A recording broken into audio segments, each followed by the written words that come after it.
네, 여러분 오늘은 계속해서 증인신문의 절차와 방법에 대해서 살펴보도록 하겠습니다. 먼저 증인신문의 준비 절차인데요. 신문사항 제출 명령에 대해서 살펴보면요. 재판장은 필요하다고 인정할 때에는 증인신문을 청구한 자에 대하여 사전에 신문사항을 기재한 서면의 제출을 명할 수 있습니다. 효율적인 증인신문을 하기 위한 것이죠. 두 번째로 당사자의 참여 기회 보장인데요. 검사, 피고인 또는 변호인은 증인신문에 참여할 수 있습니다. 증인신문의 일시와 장소는 참여할 수 있는 자에게 미리 통지하여야 합니다. 다만 참여하지 않는다는 의사를 명시한 때에는 예외로 하고요. 당사자의 참여는 상대방이 신청한 증인의 증언에 대한 반대 신문권을 행사하기 위한 전제로서 중요한 의미를 가지는데, 특히 피고인의 참여는 방어권 행사를 위하여 중요하다고 하겠습니다. 검사, 피고인 또는 변호인이 증인신문에 참여하지 않을 경우에는 법원에 대하여 일정한 사항의 신문을 청구할 수 있습니다.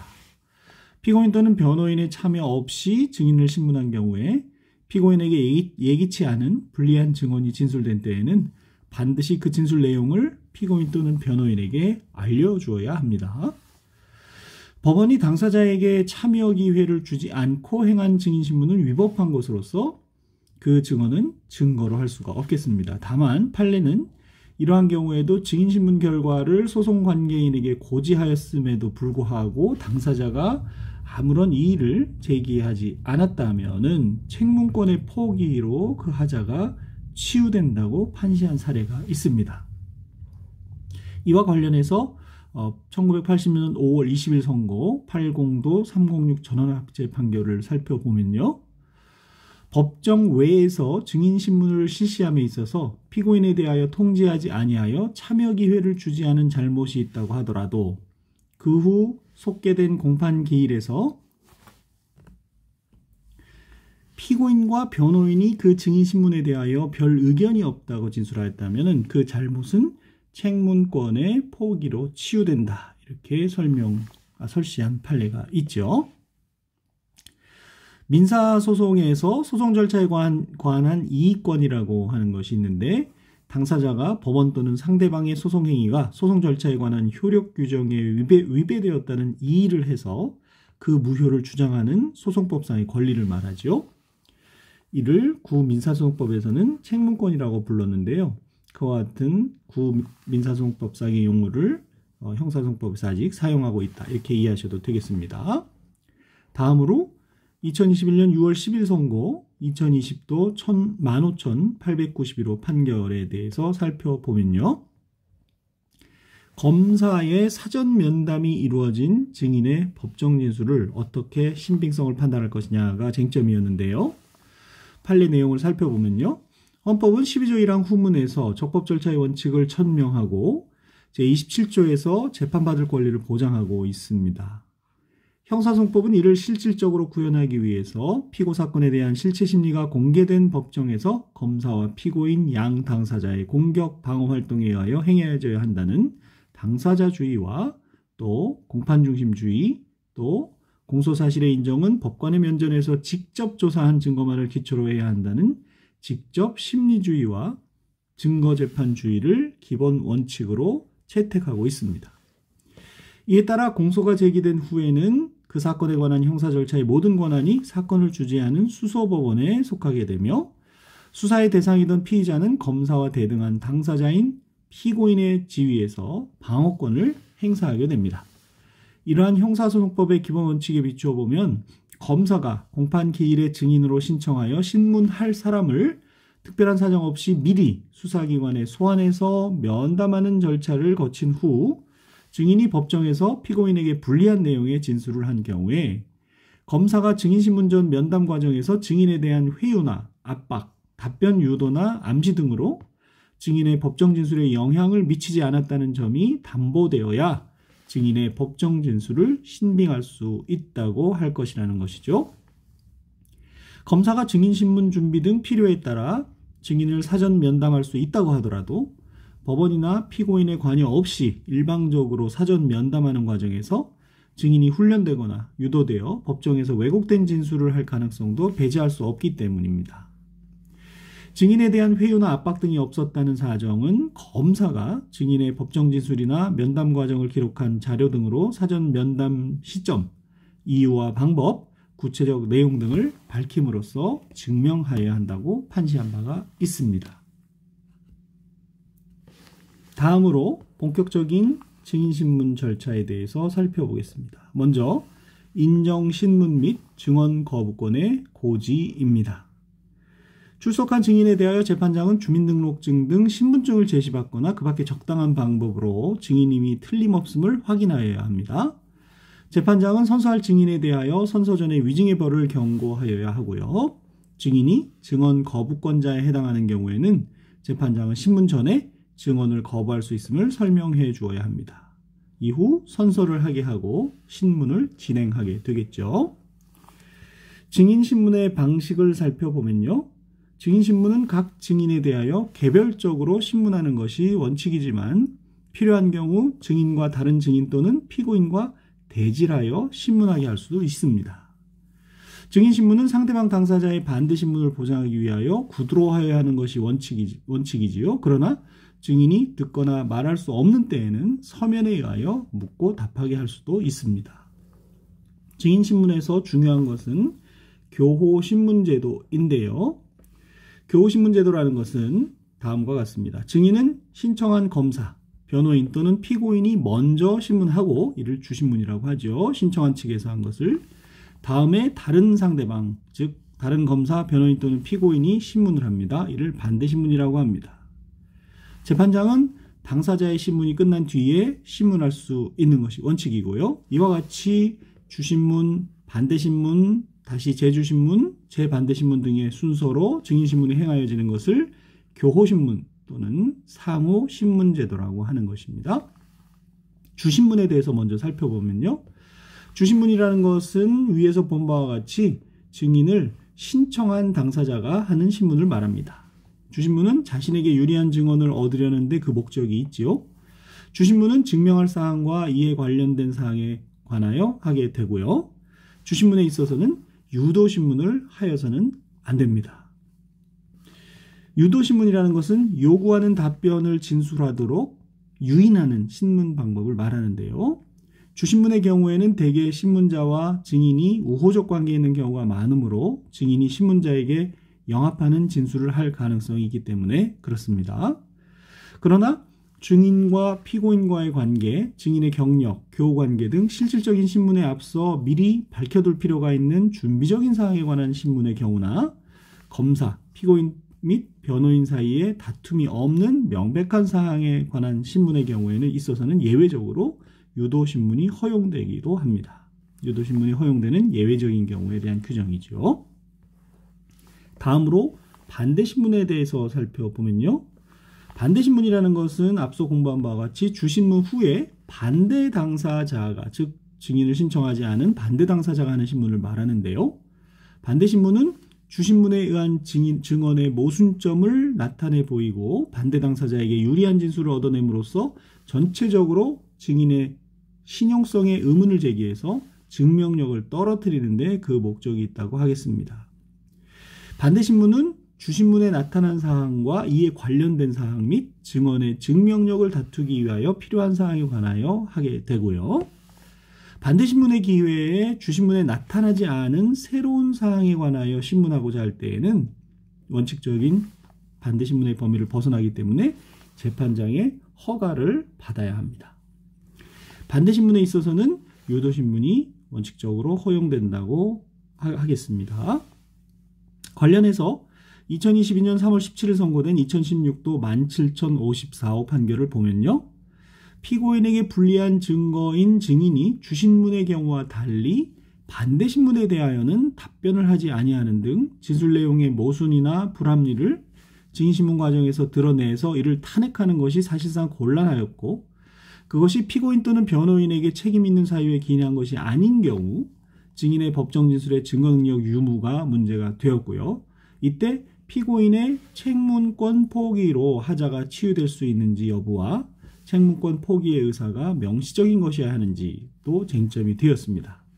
판례 내용을 살펴보면요. 형사소송법은 제161조의 2에서 피고인의 반대 신문권을 포함한 교호 신문 제도를 규정하는 한편 제310조의 2에서 법관의 면전에서 진술되지 아니하고 피고인에 의한 반대 신문의 기회가 부여되지 아니한 진술에 대하여는 원칙적으로 그 증거 능력을 부여하지 않음으로써 형사재판에서 증거는 법관의 면전에서 진술 심리되어야 한다는 직접주의와 피고인에게 불리한 증거에 대하여 반대 신문할 수 있는 권리를 원칙적으로 보장하고 있는데 이러한 반대 신문권의 보장은 피고인에게 불리한 주된 증거의 증명력을 탄핵할 수 있는 기회가 보장되어야 한다는 점에서 형식적, 절차적인 것이 아니라 실질적, 효과적인 것이어야 한다는 것입니다. 따라서 피고인에게 불리한 증거인 증인이 주신문의 경우와 달리 반대 신문에 대하여는 답변을 하지 않는 등 진술 내용의 모순이나 불합리를 그 증인신문 과정에서 드러내어 이를 탄핵하는 것이 사실상 곤란하였고 그것이 피고인 또는 변호인에게 책임 있는 사유에 기인한 것이 아닌 경우라면 관계 법령의 규정 혹은 증인의 특성, 기타 공판 절차의 특수성에 비추어 이를 정당화할 수 있는 특별한 사정이 존재하지 않는 한 이와 같이 실질적 반대신문권의 기회가 부여되지 아니한 채 이루어진 증인의 법정 진술은 위법한 증거로서 증거 능력을 인정하기 어렵다고 하였습니다. 이 경우 피고인의 책문권 포기로 그 하자가 치유될 수는 있겠으나 책문권 포기의 의사는 명시적인 것이어야 하기 때문에 그렇지 않은 경우 책문권 포기로 보기 어렵다는 거죠.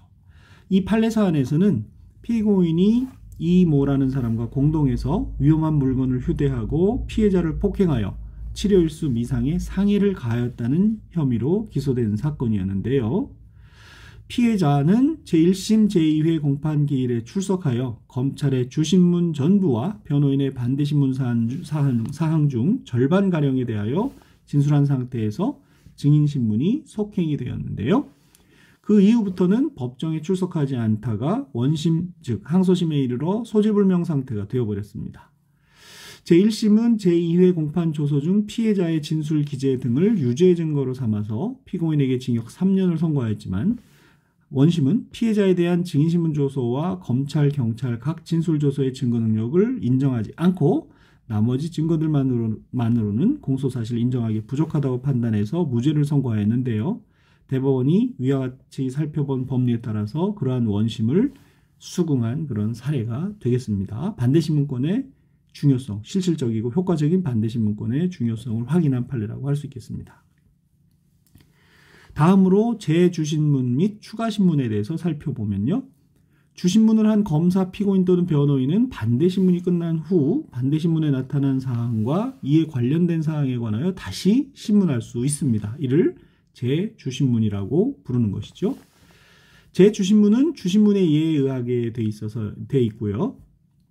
재주신문의 기회에 반대신문에 나타나지 않은 새로운 사항에 관하여 신문하고자 할 때는 역시 재판장의 허가를 받아야 합니다. 검사, 피고인 또는 변호인은 재주신문이 끝난 후에도 재판장의 허가를 얻어 다시 신문할 수가 있습니다. 이 규정은 소송의 원활한 진행을 위한 것으로 재반대신문부터 적용이 됩니다. 재반대신문부터는 재판장의 허가가 있어야 하는 것이죠. 이와 같은 교호신문 제도가 수정되는 경우가 있는데요. 증인신문이 너무 당사자주의에 의존하면 당사자 간의 협상에 의하여 실체 진실이 왜곡될 수 있으며 지나친 교호신문으로 신속한 재판의 이념을 해칠 수 있습니다. 이에 실체 진실의 발견과 효율적 소송 진행을 위하여 직권주의에 의하여 어느 정도 수정을 가하고 있다고 하겠습니다. 재판장은 필요하다고 인정하면 어느 때나 신문할 수 있고요. 증인신문 개입권, 또 신문 순서를 변경, 증인신문 순서 변경권을 가지고 있습니다. 법원이 직권으로 신문할 증인이나 범죄로 인한 피해자의 신청에 의하여 신문할 증인의 신문 방식은 재판장이 정하는 바에 의하게 되고요. 이 경우 재판장이 신문한 후 검사, 피고인 또는 변호인이 신문하는 때에는 반대신문의 예에 의하게 되겠습니다.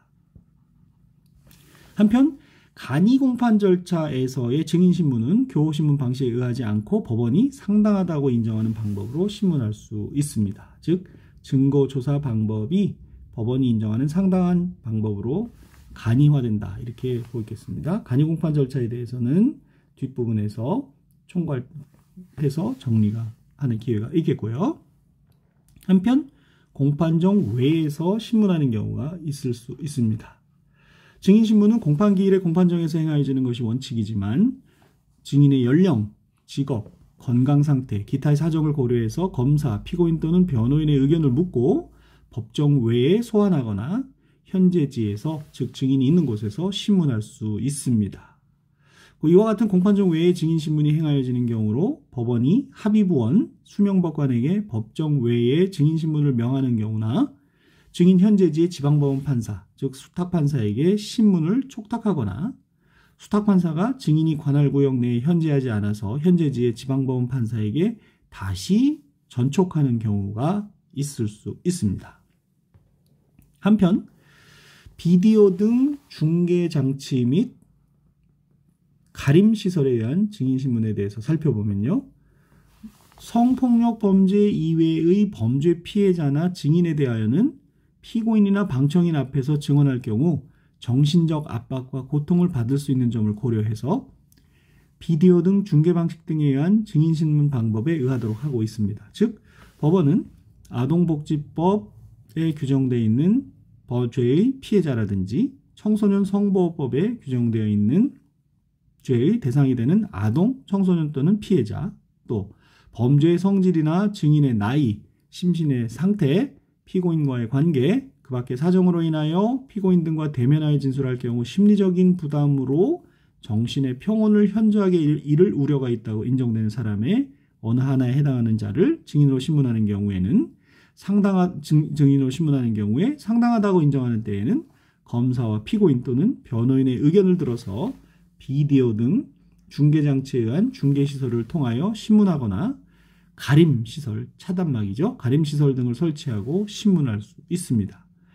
이 경우 법원은 형사소송법 165조의 2제 3호의 요건이 충족될 경우 피고인뿐만 아니라 검사, 변호인, 방청인 등에 대하여도 차폐시설을 설치하는 방식으로 증인신문을 할 수 있고요. 이는 형사소송 규칙에서 피고인과 증인 사이에 차폐시설 설치만을 규정하고 있다고 해서 달리 볼 것은 아니라고 봅니다.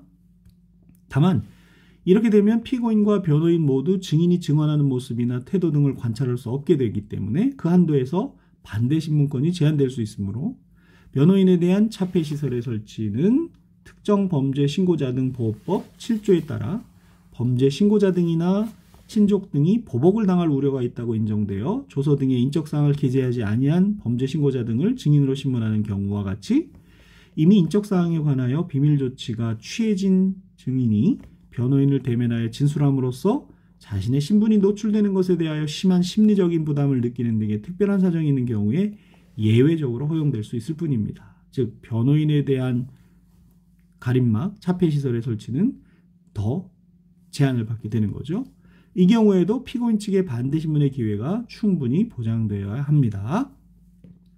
그 밖에 증인이 멀리 떨어진 곳 또는 교통이 불편한 곳에 살고 있거나 건강상태 등 그 밖의 사정으로 말미암아 법정에 직접 출석하기 어렵다고 인정하는 때에는 검사와 피고인 또는 변호인의 의견을 들어서 비디오 등 중계장치에 의한 중계시설을 통하여 신문할 수가 있습니다. 특히 코로나 사태로 인해서 그러한 부분이 더 중요하게 되었고요. 이러한 비디오 등 중계장치에 의한 증인신문은 증인이 법정에 출석하여 이루어진 증인신문으로 보는 것이지요. 다음으로 증인신문의 방법에 대해서 살펴보면요. 중계방법 및 증언실의 위치입니다. 법원은 비디오 등 중계장치에 의한 중계시설을 통하여 증인신문을 할 때 증인을 법정 외의 장소로서 비디오 등 중계장치가 설치된 증언실에 출석하게 하고 영상과 음향의 송수신에 의하여 법정의 재판장, 검사, 피고인, 변호인과 증언실의 증인이 상대방을 인식할 수 있는 방법으로 증인신문을 하게 되겠습니다.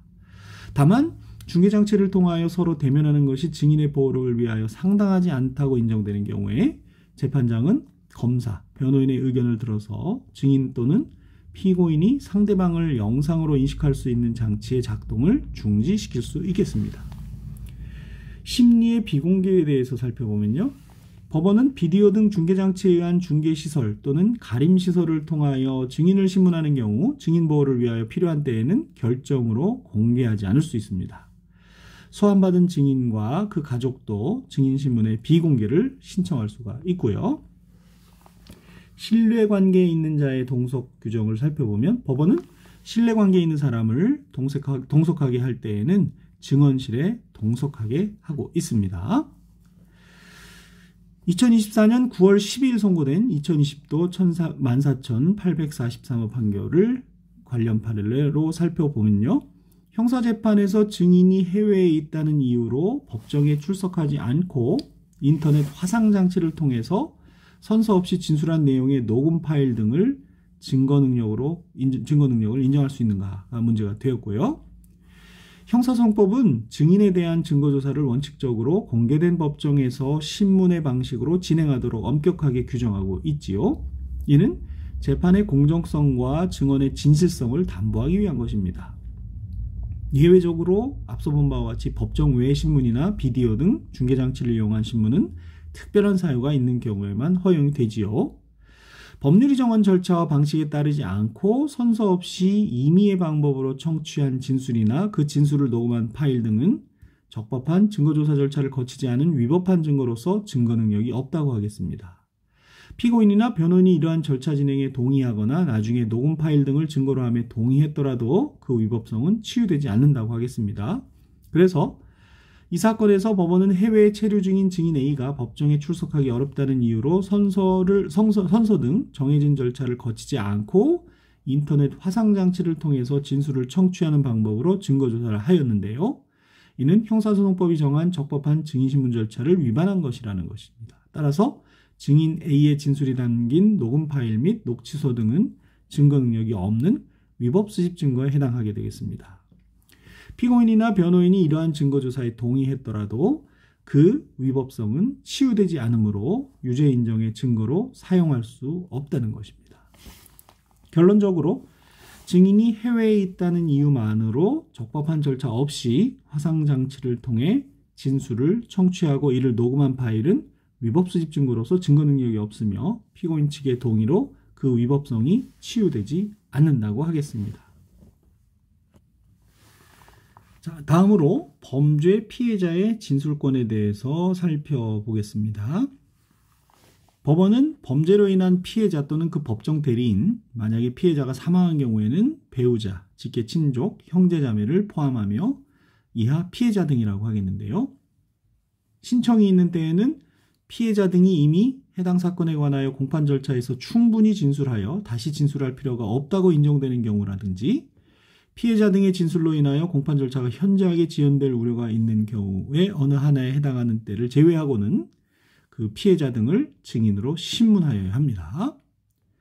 범죄 피해자 진술권의 행사 방법에 대해서 살펴보면요.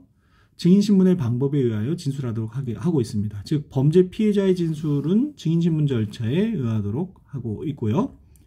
따라서 범죄 피해자의 진술 신청이 있을 때에는 법원은 이에 대한 증거 결정을 하여야 합니다. 범죄 피해자에 대한 증인신문은 재판장이 정하는 바에 따르게 되는데요. 법원은 증인신문의 일반 원칙인 교호신문의 방법에 의할 필요는 없습니다. 법원은 피해자 등을 신문하는 경우 피해의 정도 및 결과, 피고인의 처벌에 관한 의견, 그 밖에 해당 사건에 관한 의견을 진술할 기회를 주어야 하는 것이죠. 관련해서 2024년 3월 12일 선고된 2023도 11,371호 판결을 살펴보겠습니다.